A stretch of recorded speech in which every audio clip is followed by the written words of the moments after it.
Mm. Pues, o sea, creo que lo que hay es algunos intentos de algunos funcionarios que entienden cuál es su rol como servidores públicos y servidoras públicas de proteger a la población respecto a la cual el Estado tiene responsabilidades, ¿no? Entonces, vemos algunos intentos. Vemos, por ejemplo, el protocolo relacionado con la búsqueda de personas, que se incluye también con la desaparición de personas en Perú, que se incluye también a las mujeres trans como uno de los grupos priorizados en caso de desaparición. Vemos a la propia OMPE emitiendo un reglamento sobre el voto de personas trans y no binarias. Vemos, digamos, en su máxima expresión, hemos visto el Tribunal Constitucional reconociendo el derecho a la identidad de género, en el caso de Rosa Marriaga. Entonces, digamos, hay algunos esbozos de protección de la identidad de género, sin embargo, creo que todo aún pasa por superar la barrera de la protección que se puede dar de modo jurisprudencial o de modo reglamentario con normas menores o tipo de directivas menores. Entonces, esto de aquí se queda un poco como una protección aparente, ¿no? En lo poco que hay, además, en lo poco que hay también. Y no terminamos de ver un verdadero compromiso por parte de los órganos legislativos, sobre todo del Congreso, para dar una protección integral a las personas trans y no binarias. Entonces, y eso de hecho se puede hasta manifestar en la rama judicial, en la persecución del delito de discriminación. Hasta ahora no tenemos carpetas de investigación, apenas tenemos una sentencia en primera instancia en la cual se ha aplicado el delito de discriminación por orientación sexual, además no por identidad de género. Entonces creo que hay algunos espacios que nos permiten ver que existen voluntades, sin embargo requerimos voluntades con capacidad de involucrar al Estado en su conjunto.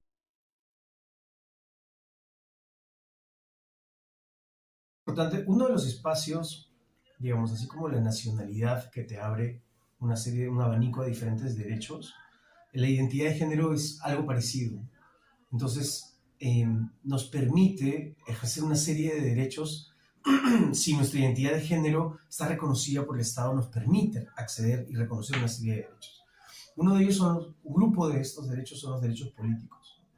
Y los derechos políticos, tanto como para ser candidato, candidata o candidate, ¿sí? Y no también como para ejercer el derecho al voto.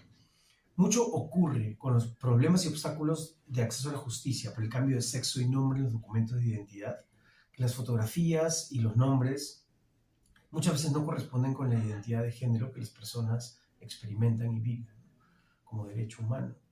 Entonces tienes mujeres trans, hombres trans con DNIs, con fotos no actualizadas, que reflejan una expresión de género muy diferente a la que ellos viven en su día a día.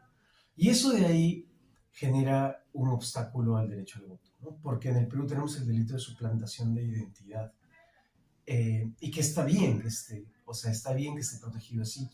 Sin embargo, las personas transgénero podrían incurrir en el delito de suplantación de identidad, o ser amenazadas a ello. Entonces ahora hay como algunas directivas que permiten evitar esas situaciones. Hay instrucciones al personal de la OMPE, al personal electoral, de referirse, por ejemplo, a las personas con su nombre a partir del apellido, ¿no? Evitar vocativos como señor, señora, señorita, ¿no? Sino preguntar, ¿no? El reglamento, esta resolución permite, alienta al personal a preguntar cómo quieres que te llamen, ¿no? Y establece el derecho de informar a las personas trans cómo realizar una denuncia internamente, ¿no? Ahora, la ruta de la denuncia todavía queda medio trunca, no queda claro si esa denuncia se queda ahí en el momento electoral o si es también transmitida a la Fiscalía para que la Fiscalía emita un dictamen y determine si los hechos corresponden y deben ser calificados como un delito y por lo tanto habrá una carpeta de investigación o no. Entonces ahí se queda medio trunco el sistema sancionatorio, ¿no? Pero creo que en términos, en cuanto a contar con un instrumento de esta naturaleza, es muy positivo. Y creo que nos abre la puerta a entender que el ejercicio de los derechos va muy atado al desarrollo de nuestra personalidad en todas sus dimensiones, incluyendo la identidad de género, ¿no? Entonces, un Estado que protege a los ciudadanos, un Estado que cumple con sus obligaciones internacionales de protección y garantía de los derechos humanos, es un Estado que permite que cualquier persona experimente la vida y su existencia en los términos que esta persona desea hacerlo. Y eso implica la vivencia de la identidad de género en todas sus diferentes diversidades, ¿no?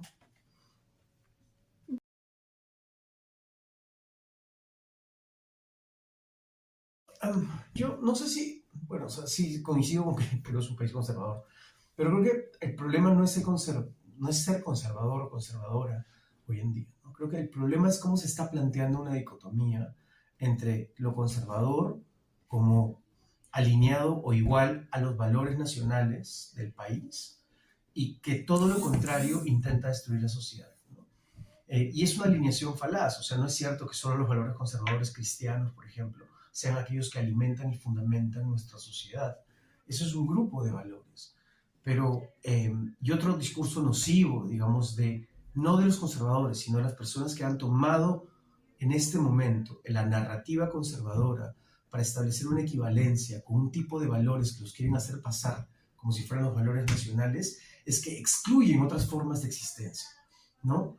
Entonces, por ejemplo, lo que pasa con muchas personas del grupo LGBT, ¿no? Las personas, lo que decimos es, yo no tengo problema con que tú le reces a quien le reces, ¿no? Yo puedo convivir y coexistir contigo. La gran diferencia es que la narrativa del otro lado es, yo no quiero coexistir contigo, ¿no? Entonces, ese es como el gran problema actual que experimentamos como sociedad, ¿no? Como la política está reflejando una forma o una ideología específica y que la quiere hacer pasar en gato por liebre, como si fuera la ideología nacional, como si en el Perú todos tuviéramos que tender a una forma de entender la realidad, cuando pues sabemos que eso no es cierto. Eh, y dentro del propio movimiento conservador, eso no es cierto, que solamente los valores, por ejemplo, cristianos sean los únicos que deben dominar. Y luego, ya en cuanto a cómo esto se refleja en el derecho y cómo se refleja en el cumplimiento de normas y garantías de los derechos humanos, tiene que ver con dos cosas, ¿no? Cómo el Estado persigue aquellas conductas que vulneran los derechos de estas personas que viven en disidencia, digamos, ¿no? Digamos las personas trans, las personas LGBTIQ en general, ¿no? Y cómo los hechos de violencia contra ellas no son castigados ni perseguidos. Y la otra forma en la que se manifiesta es cómo terceras personas se sienten habilitadas o habilitados o habilitadas para ejercer mecanismos correctivos en contra de esta población, ¿no? Por lo tanto, hay insultos, hay hechos de violencia física, incluso letal, ¿no? Incluso son capaces de asesinar a una persona LGBTIQ porque se lo merece, porque es un elemento dañino para la sociedad. Me siento habilitado de desaparecerla de esta sociedad porque el Estado no va a hacer nada para perseguir esta conducta. Y más bien el imperativo social que me corresponde a mí es de corregir este desorden y por lo tanto actúo acordemente. Es muy peligroso, ¿no? Esa narrativa. ¿Cómo la podemos combatir? Digamos, creo que, bueno, no quiero ser extremista, pero una renovación de la clase política creo que es necesaria hoy en día por los discursos que se están utilizando.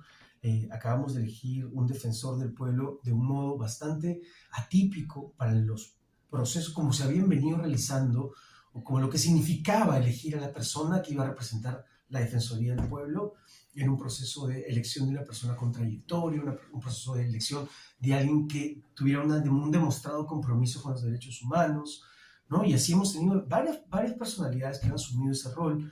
Eso no parece ser el caso actual.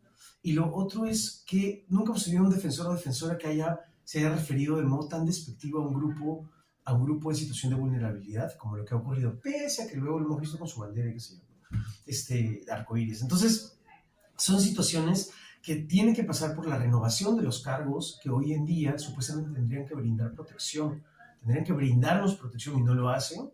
Y el siguiente nivel es algo que, por ejemplo, la directiva de la OMP tiene, ¿no? Que es un nivel de capacitación que es muy importante.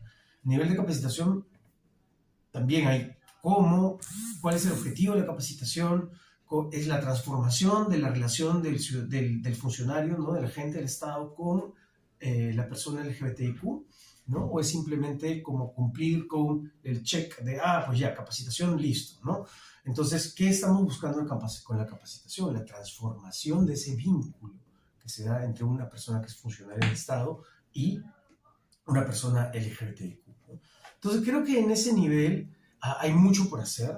Creo que la universidad tiene un rol, creo que el derecho tiene un rol, el derecho desde su forma académica tiene un rol, pero el derecho desde la forma de litigio también tiene un rol, ¿no? Entonces creo, y finalmente el derecho no solamente en la forma de litigio, sino el derecho como una disciplina, una herramienta que dirige también, por ejemplo, actores económicos en nuestro país, que dirige también actores financieros en nuestro país, ¿no? Estudios de abogados, diferentes tipos de entidades, en las cuales un compromiso con la transformación en sus propios espacios de trabajo y la inclusión de las personas LGBTIQ ya hace mucho la diferencia.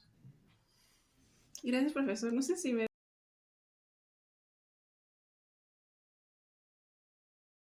O sea, ustedes vienen con una carga mucho más desperjudida y desempolvada de con la que nosotros estudiamos. Ustedes tienen cursos ya de derechos humanos en los cuales se aborda directamente la orientación sexual y la identidad de género, ¿no? Entonces, incorporar eso en su práctica profesional ya me parece importantísimo.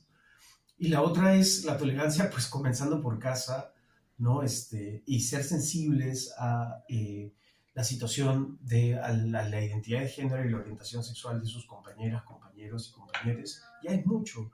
Ya preguntarle a alguien cómo quieres que te llame o con qué pronombres, en caso de que no me queda claro, y no asumir, ¿no? Cuando hacemos trabajos, cuando hacemos intervenciones en clase, no asumir la heteronorma, no asumir la cisnorma, no asumir que, bueno, entonces en un trabajo una persona habla de su pareja y asumir que es del sexo contrario. O sea, esa clase de cosas son las que finalmente, y si no sé, pregunto, ¿no? Y si no sé, una persona habla de su pareja, hombre o mujer, ¿no? Esa es una forma mucho más abierta de mostrar nuestra, no sé, interés por otro y por otra, que simplemente asumir la heterocisnorma, ¿no? Y creo que con eso, ¿no? Puede ser que a alguna persona le parezca gracioso o cómico que uno haga una pregunta, ¿qué pronombres deseas que utilice? Pero tal vez a otra le vamos a salvar la vida. Y creo que eso ya vale la pena. Muchas gracias, profesor. No, Por gracias a responder todas esas ustedes. preguntas. Gracias.